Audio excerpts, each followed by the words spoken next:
Thank you. Good morning, everyone.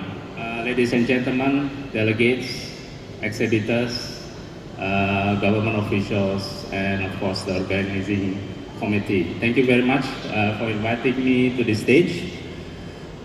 Today I'm going to talk about cross-border collaborations and how we secure our energy resilience and transitions.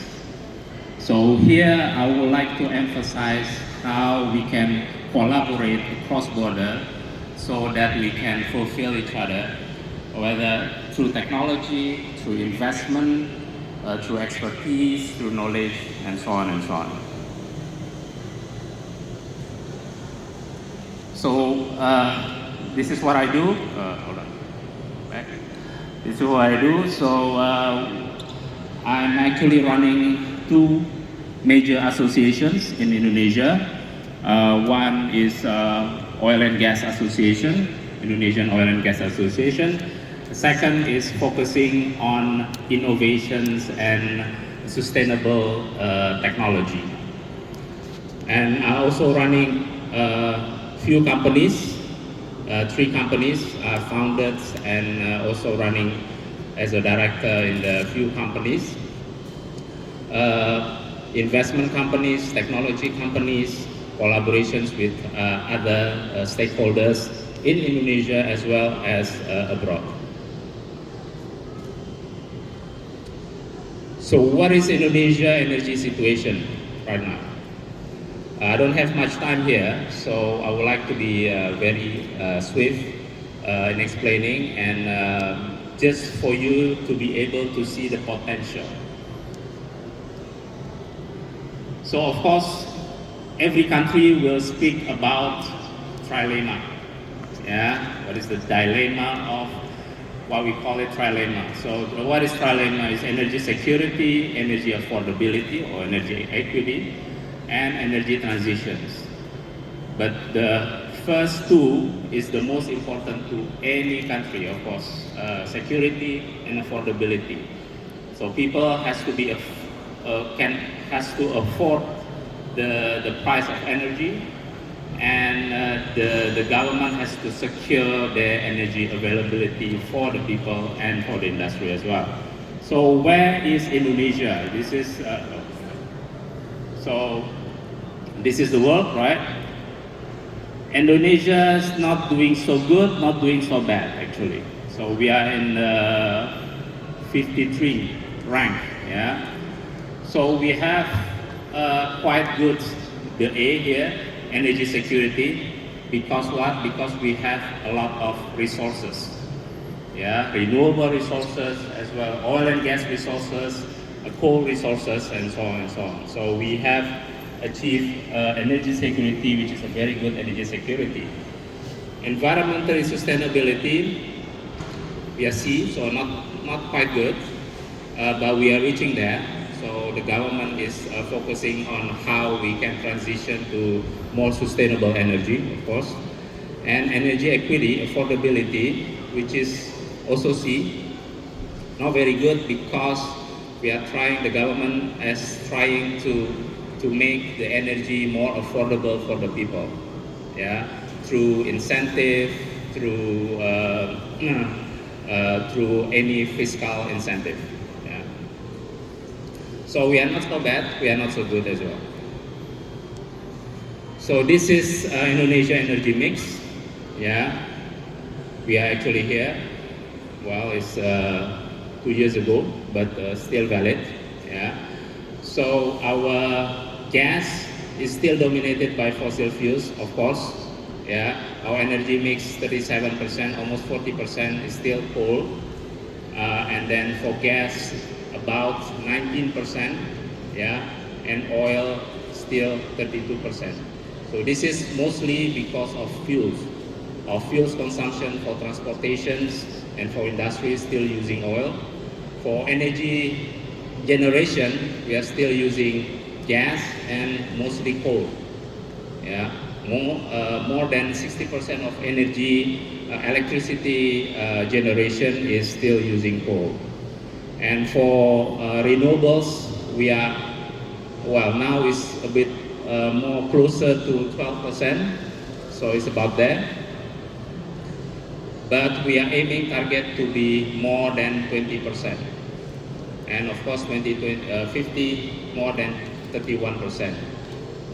But this is the interesting part because the energy trilemma, we are focusing on first our energy security, second energy affordability.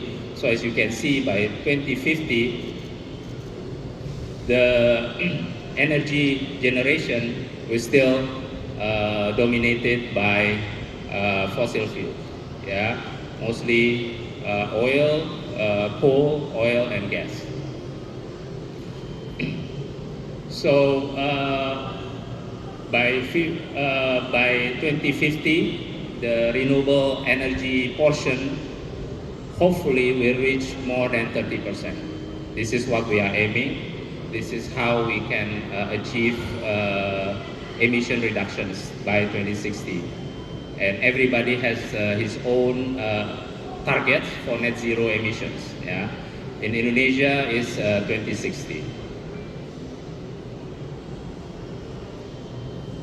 So Indonesia aims to reach net zero emission by 2060 or earlier. Yeah?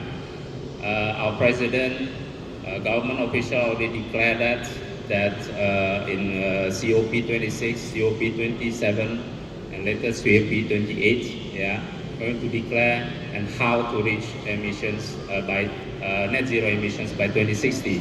So we have issued what we call long-term strategy for low carbon and climate resilience, yeah, ENDC, net determinations contributions. This is a document submitted to the UN showing our commitment to reach net zero. Globally, of course, the target will be 2050, but what we committed is 2060. Because again, back to the trilemma, we want to secure energy, so energy security, and secondly, the energy affordability. Because we cannot put too much pressure on renewables, for example, and increase our energy prices by 2 times, 3 times, like what we see in Europe, for example. Yeah, in Europe, they are very worried because the energy prices shoot up so high. In US as well, shoot up so high, and the people has suffered, and you know, they are very worried about their economics. So we don't want to do that. So we want to have a very good strategy and how to achieve net zero 2060 without hurting our people and our industry. Because we need competitiveness for our industry, and we need the energy to be affordable for our people.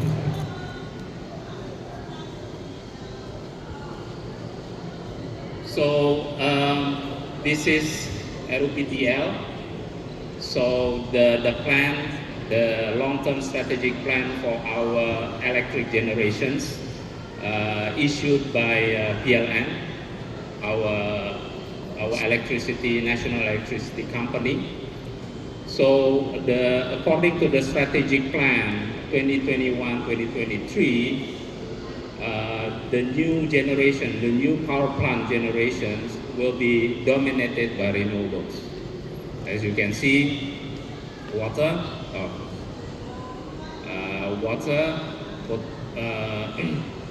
this is EBT, other EBT, PLTS is solar PV, yeah. So, and then gas. PLTU is actually coal, but hopefully most of our, more than 50% of our new electric generations being built, being developed between 2021 and 2023 will be mostly renewable energy, yeah, dominated by water and solar PV. So what would be the best energy mix for Indonesia? What would be the best energy transition for Indonesia? So we are from here, which is dominated by coal. Now oil, yeah, but now it's less. But of course, most of transportation is still using fuels like any other countries as well. Yeah, we are switching to electric vehicle. The government has pushed a lot of incentive for the electric vehicle buyers, yeah, or local buyers, and also a lot of incentive for those who actually assemble or produce electric vehicle in Indonesia. So the electric vehicle growth will be quite good, maybe 20–30% in the next 5 years. So we have a very good potential for electric vehicle in Indonesia as well, because huge populations, huge demand, yeah, and then the government is pushing a lot of incentive for the electric vehicle. So we are moving towards this oil, reducing, yeah, little by little the consumption of fuels. And then what would be the best energy transition? Yeah, of course, Indonesia has one of the largest gas resources in the world. So we are focusing on our gas productions, how to push the gas production as much as possible. Yeah, but even though we are still actually importing our gas through LPG. Most households in Indonesia is still using LPG, and 80%, more than 80% of LPG is still imported from Middle East, from Russia, and from US, and also from Singapore, of course. And we are pushing towards increasing our gas, natural gas resources, our natural gas exploration, and also in production. So gas is a very potential investment opportunity in Indonesia. We have plenty of gas resources as well as the supporting infrastructure, because we need a lot of supporting infrastructure. The gas demand will increase probably 4 times in the next 20 years. And to do that, to be able to do that, we need to have to build more infrastructure, LNG terminals, LNG conversion, FSRU, and so on and so on. So there's a lot of opportunity out there, not only in the upstream oil and gas, but also in midstream, logistic, processing oil and processing gas as well. So this is a very good opportunity for the supporting companies as well as for the investor to come in Asia and focusing on gas. We have one of the field, maybe some of you already heard, Marcella is one of the biggest gas resources. It's already POD, plan of development right now, and it was actually owned by Eni and Shell went out, so it's going to be replaced by Pertamina and Petronas. Yeah. So that is gas resources. And of course, our government has been trying to push also nuclear, but this is very difficult. It's quite difficult because there's a sense of, reluctancy from the people as well itself, because nuclear is dangerous and so on and so on. But the last 5 years we've seen a lot of changes. Nuclear power development has been already put into our plan by 2040. So we hope to see the first nuclear power plant in Indonesia in 2040 or even earlier. So the government is already pushing forward that, because we know that nuclear is possibly what we can say is the cleanest energy of them all. Yeah, because solar PV and other renewable energy creates quite a lot of mining, yeah, but not so much for nuclear. So we consider that nuclear as part of our potential energy mix for the future to support our aim to net zero emission by 2060. Yeah, but of course, the major focus will be on renewables energy. So what will be the best, the biggest renewable potential in Indonesia?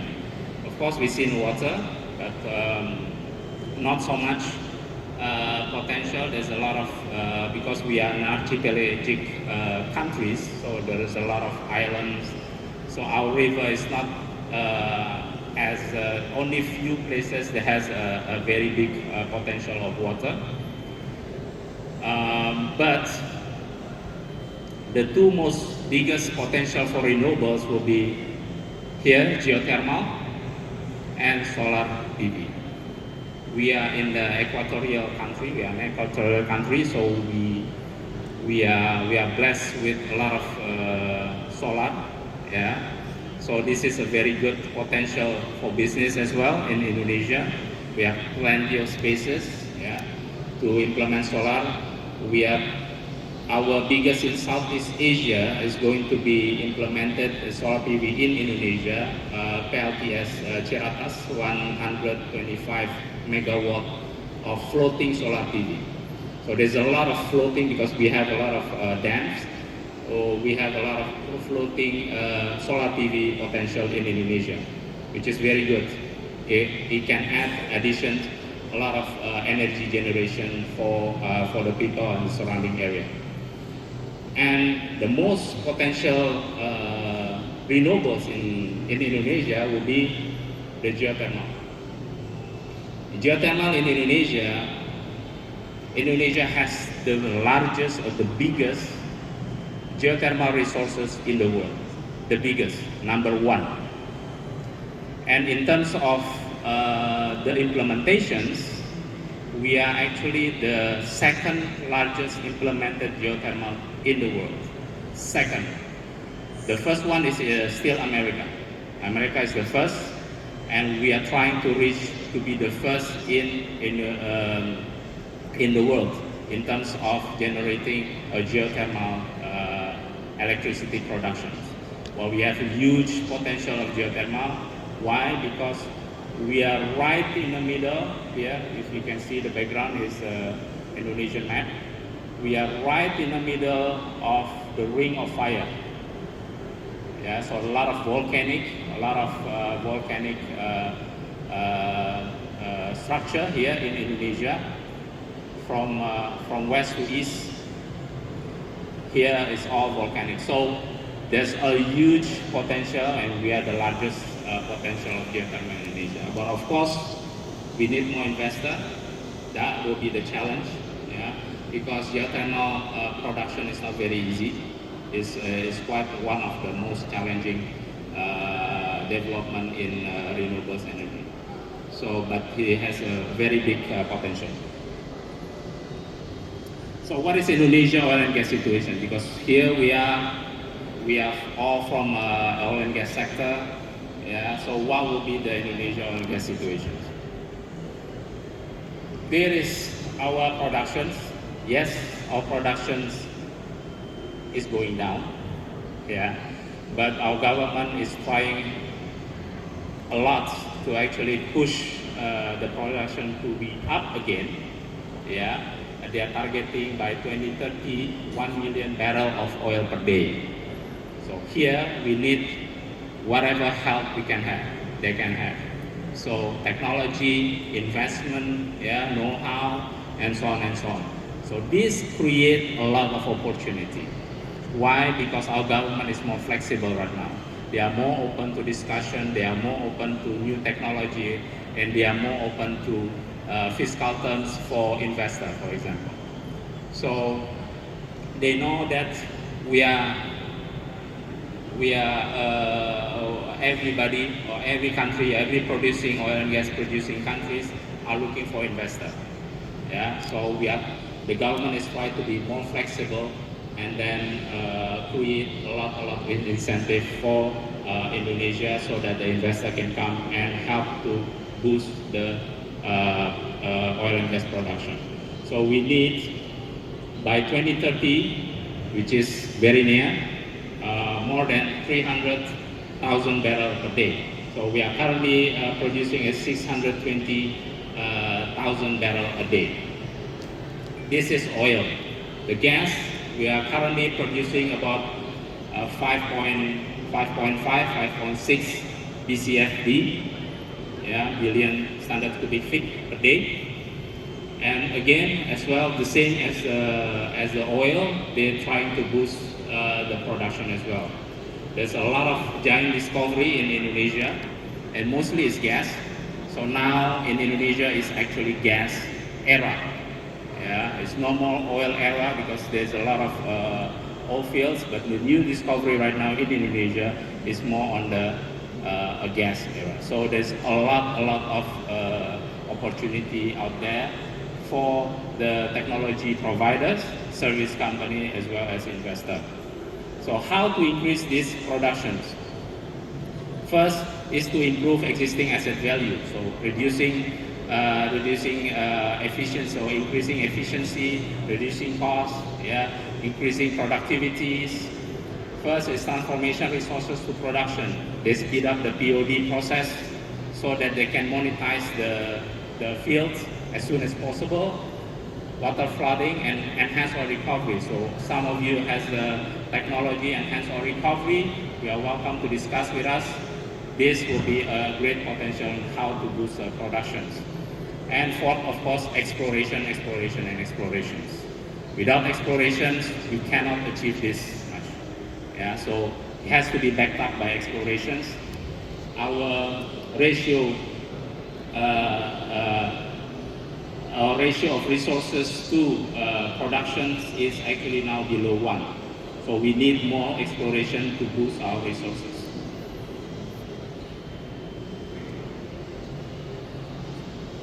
As you can see, there's a lot of a decrease of explorations. This is we haven't ended 2023, so this is just the beginning of 2023. I don't have the recent data right now, but as you can see, after COVID situations, we have started to increase the exploration wells.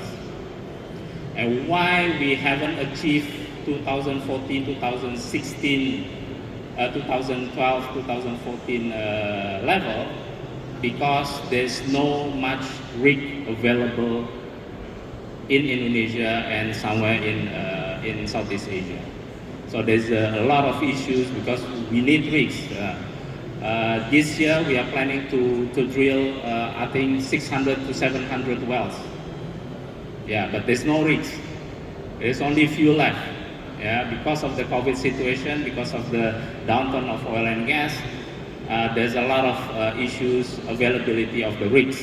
So drilling campaign cannot have without rigs. So this is our biggest hurdle right now. It's not much on the investment because there's a lot of more company wants to invest, but no rigs, no drilling, no exploration, and no production. So you have companies who actually do drillings and have rigs available. You're welcome to Indonesia as well. So this is the potential of Indonesia. It's huge potential. We have a lot of oil wells, 18 producing basins, 12 drill and discovery basins, 24 drill but no discovery yet. But we still have majority is undrilled basins. It's huge potential, especially on the east side, as well on the offshore. So we haven't really reached on that side. We have our biggest gas producer here in Papua. Here, BP is producing. Hopefully we are going to see production soon with Masela, thanks to Pertamina and also Petronas, collaborating with Eni, as the owner, and then one of the biggest, the largest gas production in the world. Hopefully Masela is going to be in the next 5 or 6 years, going to be producing soon. BP is already going to train 3. So if you heard about Tangguh field, train 3. And BP is also planning to build the first CCUS, carbon capture utilization storage project in Indonesia. So here at BP, so there's a lot of potentials. there's still resources available, waiting to be drilled, waiting for you guys to come in and invest as well as provide technology. So every 6 months, our government has opened a tender for oil and gas fields. So we are welcome to any investor who wants to come to Indonesia. That's upstream. How about downstream? Our downstream is also a very good potential where our refineries is already more than 40 years. That will be the youngest refinery, 40 years. The oldest refinery is already more than 100 years old. So we need more refineries, new refineries. So there's Pertamina is currently building, expanding their refineries. So we can actually push down our fuel imports, yeah, and increase our domestic productions. So there's a lot of opportunity in the downstream sector as well. Because what? Because the demand is going to increase.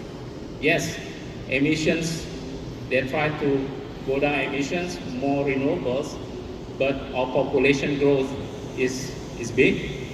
Our GDP growth is also more than 5%, and that pushes the energy usage.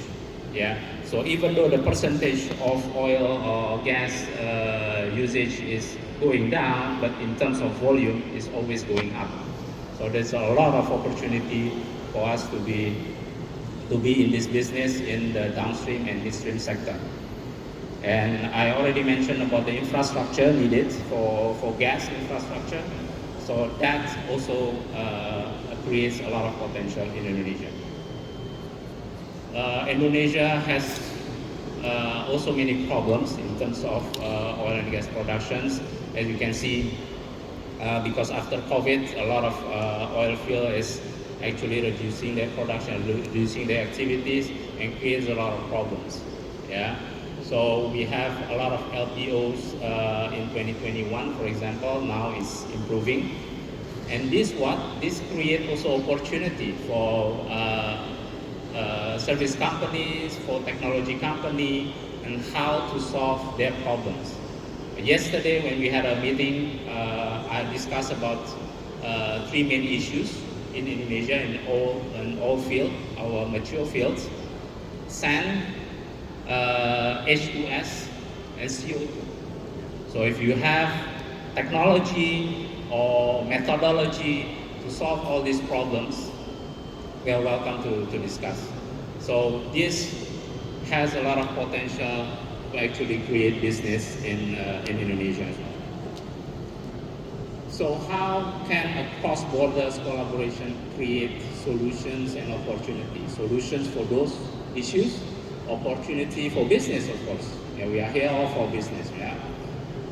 In Indonesia, energy challenges. So there's a lot of challenge in Indonesia energy sector. So here I actually run 2 big associations. One is the associations of Indonesian oil and gas companies. I'm here as the investment committee chairman. And another one is Lientera. So it's Indonesia Energy Innovation Technology Institute, focusing on renewable, sustainable energy technologies. So we are welcome to discuss about collaborations in both associations. In Lientera, I'm a member of the governing board, and we actually just announced ourselves a few months ago. So it holds both associations, hold companies as well as experts. So we are welcome any memberships, but this is only national, national companies. But we are welcome to collaborate with any foreign companies or any outside companies to discuss about collaborations. So this creates opportunity for actually interchange technologies and knowledge. We have a lot of meetings. We are very close with our government, especially Ministry of Energy and Mineral Resources. Director General of Oil and Gas, Director General of Renewables Energy, even our host representative. These are the people who actually create regulations. So we provide input for them, what would be the best regulations, best policy for Indonesia, so that we can increase our investment climate, increase our collaboration between countries as well. So this closeness to the government creates a bond where the government expect us to provide inputs, yeah, from the private sectors, from the industry as well, the industrial players. So we are welcome to have a discussion. So if any one of you wants to enter Indonesia, invest in Indonesia and a lot of difficulties, we can express this through our associations, what will be the difficulty and how to solve the problem. So we create not only complaining to the government, but we create solutions. We provide input, we provide a draft of policies for the government so that they can choose the best policies for the industry. We also collaborate with many countries, yeah, Europe, European Union. This is the ambassador of European Union. Australia, we are very close with Australia. We have a lot of collaboration with Australian Embassy. Here we are talking about, for example, in Australia, they want to participate in CCS program, or carbon capture storage program. Why it is most interesting in Indonesia, because in oil and gas, the contract terms is cost recovery. So if you invest in the carbon capture storage in upstream oil and gas, most of the costs will be paid by the government because of the cost recovery. Yeah, so the cost of capturing your carbon storage will have a huge incentive from the government itself. Belgium ambassador, we are talking about how to actually achieve net zero emissions. So we have a very good emissions management input from Belgium. It's one of the leading countries for emission management. So we held a lot of seminars. We invite also speakers from abroad, UN. This is our latest seminars. And we done that throughout the years. We organized the largest industrial event in Indonesia this year and last year as well. Consists of oil and gas, mining industry, construction and electrical and power. And it was there was participated by more than 2,000 companies as exhibitor from all around the world. 69 countries all around the world. We have 77 square meter space resolved as a exhibitor. So we invited the presidential advisory minister, director generals, and so on and so on. And we held also golf tournament as well. So these are some of my company. I have two other companies actually, but not related to oil and gas. These are related mostly to oil and gas. I'm either directors or country representative for these companies. I founded the two companies here, PPA and FTG. So PPIE is a partner of private equity asset management investment firm from Zurich and London, based in Zurich and London. So we invest in infrastructure as well as downstream oil and gas. Yeah, here. This is for Pertamina's refinery. China Petrochemical, yeah, we are looking forward into that as well. So we do invest in oil and gas downstream sector as well as infrastructure projects all over the globe. So not only in Indonesia. Yeah, so welcome to anyone who has actually projects. be invested. Here we are collaborating with a company in Belgium.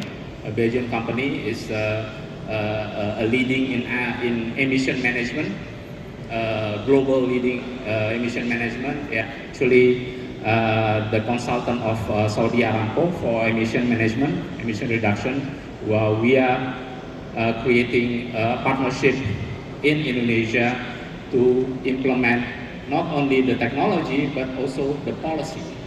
Yeah, so when we came with the new technology, we approached not only the clients but also the government to create a proper regulation to support the technology.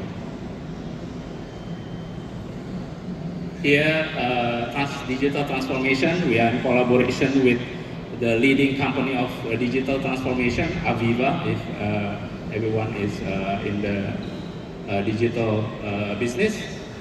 They are the world's leading in digital transformation, and we are in collaboration with Pertamina and any other companies in Indonesia through us and through our collaborations. So this is collaboration, research collaboration with University of Pertamina. And we have also a lot of conferences with them as well. We are creating also a lot of training program, yeah, collaborating with many sectors, like for many institutes, like for example, Asia Pacific Net Zero Institute in Singapore, Australian Institute of Management in Western Australia. So we are creating a very unique training program as well for the industry. We are mostly published in a lot of newspaper, televisions, and so on and so on. We've been a lot of interviews, hundreds of interviews the last 5 years. So, and our partners can benefit this through our program on the interviews, because I'm going to speak about technology as well, investment, technology, and so on and so on. So they can be published for free through us, through our publication as well. This is enhanced oil recovery technology that we are in collaborations with US company. Yeah, we signed last June. We signed a deal with Pertamina to actually help them increase their oil productions. So it's one of the leading EOR company in the world as well. Have achieved a lot and given a lot of awards, international awards around the world. So they are very good, and this is very, very spot on to our production, because we have old oil fields and we need a very cost-effective technology. So we're welcome to discuss about this technology if you want. All right, so thank you. So this kind of collaboration creates opportunities and also creates